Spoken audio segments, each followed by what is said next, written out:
पिछले साल मैं अपनी कार से जा रहा था। रास्ते काफ़ी दूर का था। मुझे काफ़ी देर तक कार चलाना था।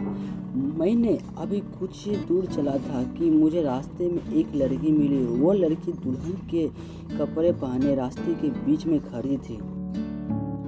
मैंने काफ़ी तेज़ी के साथ कार चला रहा था। मैंने उस लड़की को कुछ दूर से ही देख लिया। मैं अपने कार में ब्रेक लगाया।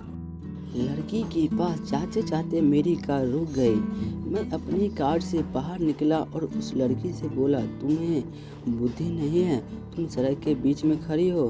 क्या होता अगर तुम्हारे मेरे कार से दुर्घटना हो जाता?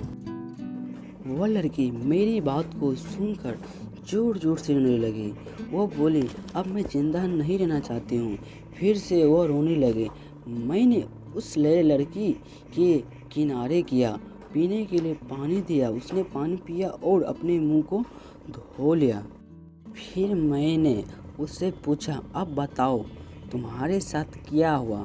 उसने कहा, मैं एक लड़की से प्रेम करती थी। आज हमारी शादी थी, पर वह लड़की पहले से ही किसी और से शादी कर चुका है। जब मैंने इस बात को सुना तो मैं पागल सी हो गई।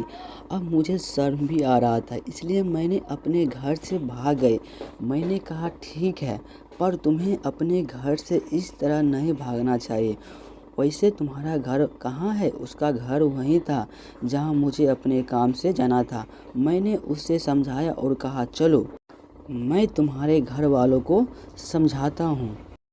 फिर हम दोनों कार से उस जगह के लिए चल दिए। मुझे पहली नज़र में ही उस लड़की से प्रेम हो गया था, पर वह तो किसी दूसरे से प्रेम करती थी। मैंने उसे रास्ते भर में बहुत कुछ समझाया।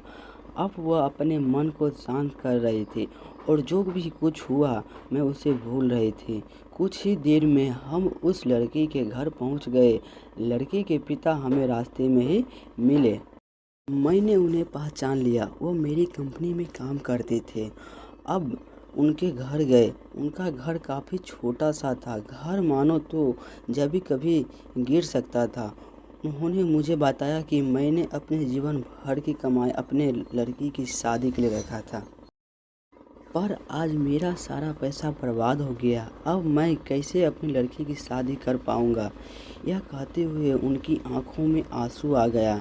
मैंने उनके बारे में अच्छे से जानता था। वो काफ़ी ईमानदार थे।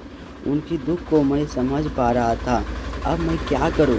मुझे कुछ भी समझ नहीं आ रहा था। कुछ देर सोचने के बाद मैंने कहा, अगर आप मुझे अपनी लड़की के काबिल समझे तो मैं शादी के लिए तैयार हूँ। लड़की और उसके माता पिता दोनों ही खुश हो गए और जो भी रिश्तेदार उनके लड़की को ताने मार रहे थे वह सभी शांत हो गए। फिर क्या था, मैंने उस लड़की से शादी कर लिया। आज मैंने बहुत ही खुश हूँ। अगर मेरा वीडियो अच्छा लगे तो मेरे चैनल को सब्सक्राइब करें, साथ में बेल आइकन बटन को दबाएं ताकि इस तरह की वीडियो हम लाते रहें आप लोग।